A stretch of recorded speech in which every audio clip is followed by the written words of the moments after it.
UFC veteran goes on lengthy rant about why evil, awful, Dana White did not agree for Tyson Fury vs. Francis Ngannou.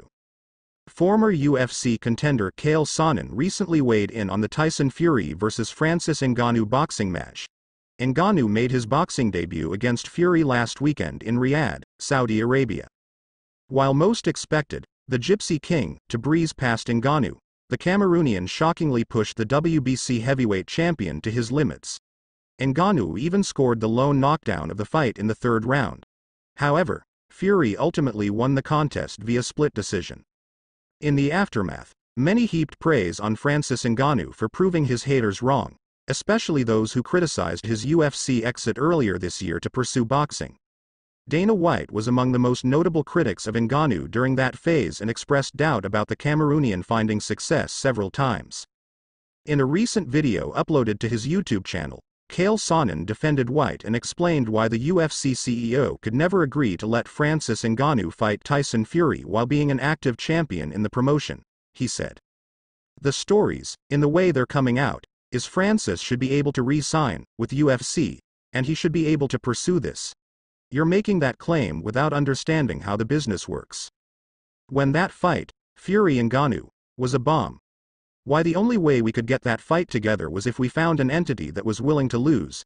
Because there wasn't significance. If Francis won, he wouldn't become the champion. So when you lose significance, you have a big problem. You've got the evil, awful Dana White and the evil, awful Empire match with your misconceptions."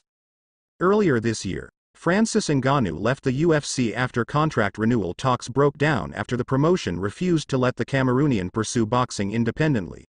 With that, the possibility of Ngannou fighting Jon Jones in an exciting heavyweight contest went out the window. Ngannou later signed with the PFL, who allowed him to box outside the promotion and was linked to several high-profile pugilists before securing the Tyson Fury fight. Meanwhile, Jones returned after his extended hiatus and defeated Cyril Gane to win the vacant heavyweight title at UFC 285. While it's highly unlikely that Francis Ngannou and Jon Jones could clash in the cage, given the UFC's stubborn refusal to co-promote events, Ngannou's head coach Eric Nicksick still dreams of his famed pupil fighting Jones someday.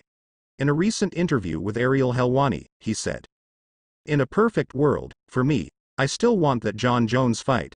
Just because I want to compete against the best, and I think Jon is the best. I don't want any more guesses about who is the baddest man on the planet. Let's run it."